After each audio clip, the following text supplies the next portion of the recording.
Hey guys, okay, look, I've just got a nice bit of sun here, and I'll just try and hit a couple of shots down range here. Yeah, it's that white sign there. Everything's sort of around that white sign or just inside it. Should be okay for the camera where it is, I hope. Got 4 on here, guys. And this is the Yogi shoulder sling and the quick ignition.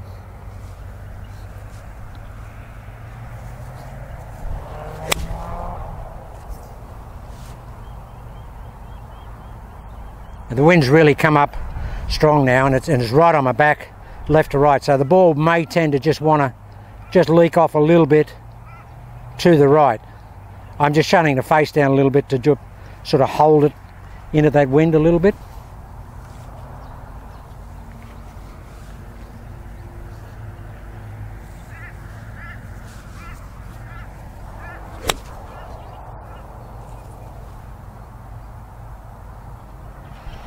I'll just hit a couple up and a couple down because I don't know what the camera is going to pick up.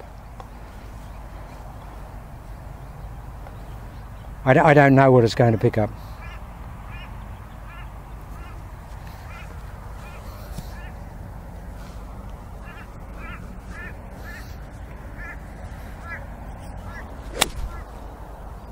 That actually should be a good line. To the right of that white sign for the camera should be a good line. Should be a very good line. I may be actually 2 in front of the camera.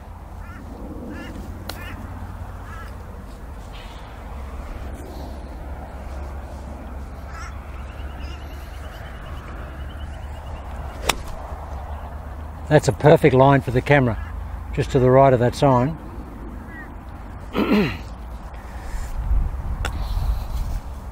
Now that wind, you can probably hear it on the audio, guys. It's ripping across there.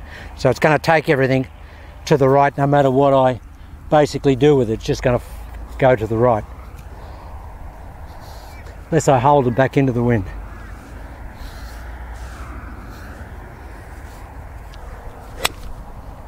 Tried to hold that back into the wind.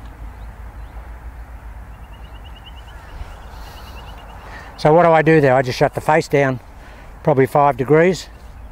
And just hold it back into the wind. Still head into out, but just hold the face down. As I fire it out there, I really do trap it.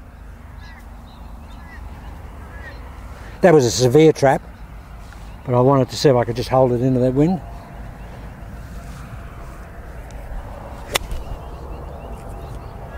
Just trying that again. Just a little, sling back into the wind. And this is what happens, guys, when I'm practicing, because my normal reactionary swing mechanics come in. I've got a wind on my back here. It's going to push the ball right, so I'm going to do whatever I can to hold the ball into that wind. So that's just a natural process of happening.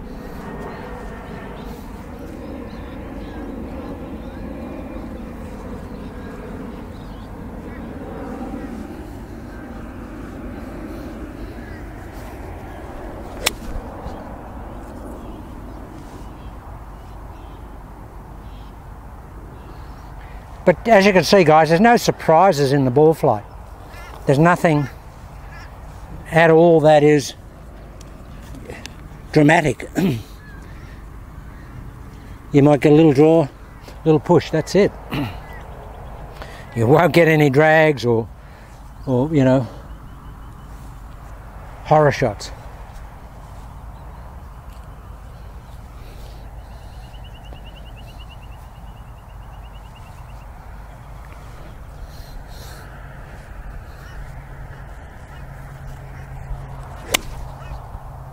That should be a good line for the camera. So that's just holding itself, just shimmering itself back into the wind there.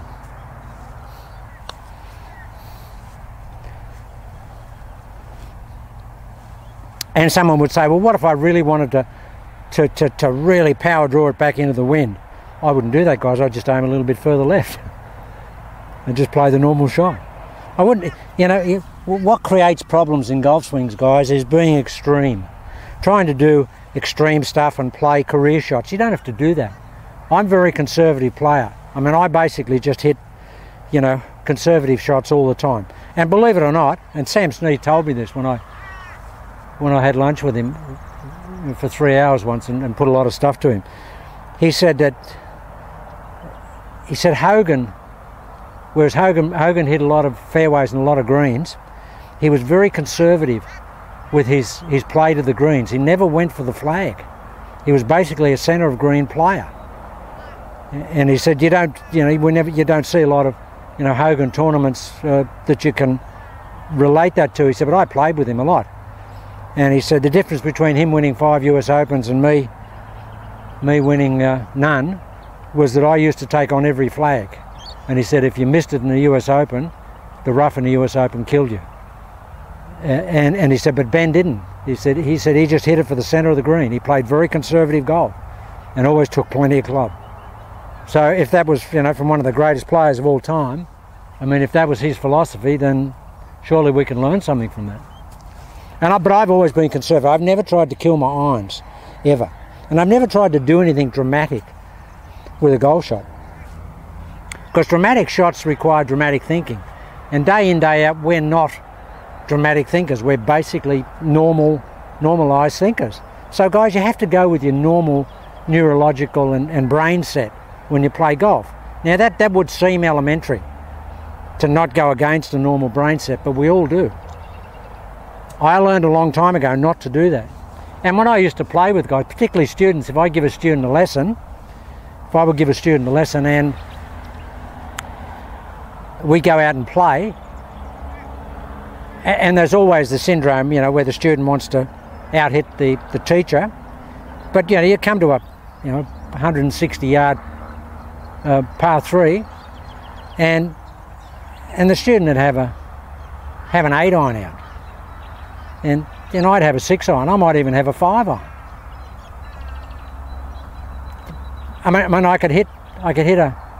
I could bust a 7-iron 160 carry. But I never used to try. I used to just get a smooth 6 or, you know, maybe a lazy 5. I'm not a lazy club player type shot player. I'd rather just hit a smooth stuff. And they always used to say, oh, what did you hit 6-iron for? I hit 8-iron. I said, yeah, but I'm 15 feet from the flag and you're in the front bunker. Oh yeah, but I didn't hit that quite right. I said, no, I didn't hit mine quite right. But I had enough club to make sure that if I didn't hit it quite right, I was going to get on the green. You can't have something and just say, I'm going to hit this 100%. And because you don't hit it 100%.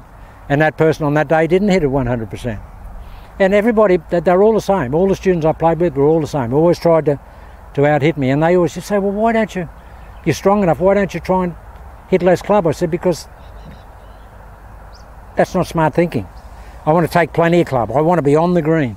I don't want to have to hit a shot 100%. I just don't want to have to do that.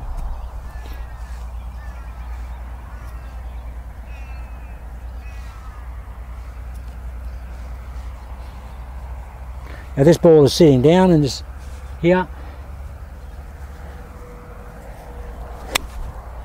But we just blew it straight out.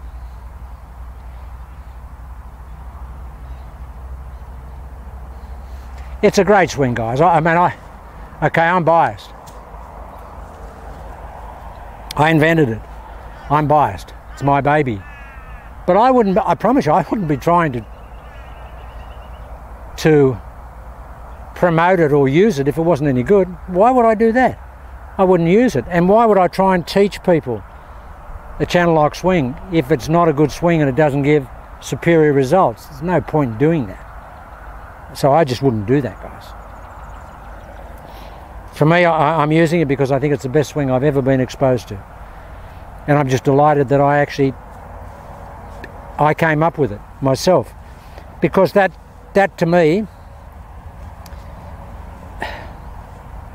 is a great culmination of effort. Because all my golfing life I knew that there had to be a swing out there that would eliminate that shot over there. I knew that. I mean, Hogan thought he had it, but he didn't have it. Lost 2 US Opens because of that. The ball going left when he didn't want it to go left. with the driver.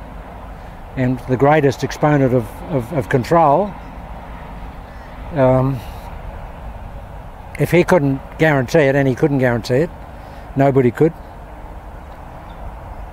Not even Mo Norman. Mo Norman hit pulls and drags, and you will with that forward ball position, but you won't hit pulls and drags with the backward ball position. Okay guys, I hope you can see that ball flight, but again there's a little bit of philosophy, smart philosophy on how to play golf. You know, it's not the number on the bottom of the club that's important, it's the number on the card that you write down. Okay, old hackneyed phrase, but it is, guys, and that's the logical approach that you should have to playing golf. It's not what this is, that number there, that means nothing. It's not how far you can hit the ball, it's how many strokes that you don't take when you play golf. That's important. And there have been plenty of guys out there on the tour, guys, that have just bunted the ball around and played amazing golf and won really well. Never tried to kill it because they couldn't kill it. Mo Norman couldn't kill it. He said, I never tried to hit it long because I knew I wasn't long. So yeah, guys, that's just a little bit of a sermon on how to play smart golf. Don't try and hit a 100% shot all the time, and don't try and overhit your irons. When you pull the driver, hit it as hard as you can. Both Tom Watson, Jack Nicklaus and Mo Norman told me, they said don't pull the driver unless you're going to hit it as hard as you can. And of course I asked them all why, and they said because it's a maximum distance golf club, that's what it's designed for. Don't pull it unless you're going to try and hit a maximum distance golf shot. Just don't do that. There's no logic in that. And they're all great pragmatic type thinkers, those guys. Yeah, the driver, hit as hard as you can, and I've always done that. My heart is not everybody else's heart, and I really feel probably I don't hit it as hard as I physically can, but I hit it as hard as I need to. Again guys, that's just a part of my outlook and my philosophy on how to play golf. But the driver, yeah, if you pull a driver, don't give up on it. Don't try and hit a soft driver, or don't try and hit a guided driver. That's the worst thing you can do. Once you pull the big dog, let it eat. Let it off the lead, guys, as they say. Or as Mike Austin used to say, let the dog go hunting. That dog should be allowed to hunt. Okay guys, I think they were pretty good shots, and considering I'm in the very early stages of the Yogi shoulder sling back.